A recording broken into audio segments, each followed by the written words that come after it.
Greetings, Millbrook. We have officially entered into the season of Lent, this 40 days before Easter, which is a time of reflection, of looking into yourself, and of lament. I find that this time, right now, at least in my life, is particularly comforting because it's giving me breathing room.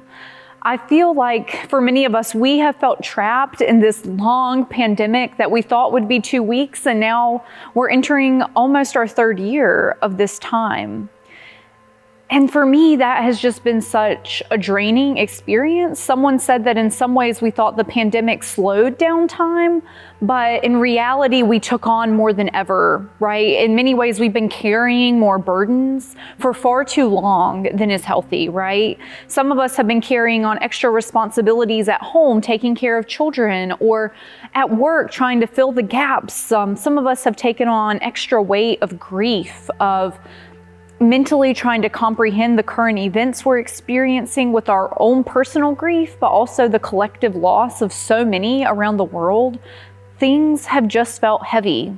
And though we hope to see things changing on the horizon, and though we are given glimpses of hope and that we're coming towards the end of this time, many of us, even if the visual effects of the pandemic are gone, taking away the masks and a little bit less social distancing, a lot of us will continue to carry and grapple with these emotional and spiritual side effects of this pandemic. And this is where Lent, to me, is a bit freeing, right? Lent, we're here in March. Lent is this liturgical season sandwiched between Christmas and Easter and the season of Epiphany, right? Those are very joyful times where we celebrate Christ's return and Christ's birth.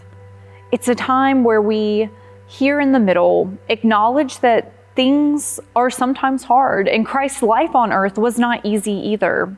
A couple weeks ago, right before Lent, we had Transfiguration Sunday, and my husband, Reverend Jacob Dye, he preached about these mountaintop moments that are so great and so holy and so joyous, and how Peter wanted to pitch a tent and stay there. But Jesus called him down from the mountain into the valley.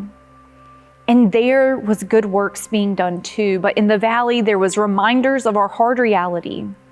And sometimes I feel like we sit in this space.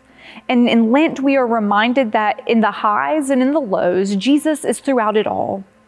It's a time where we don't have to pretend that going back to normal means that things are going to automatically be easier.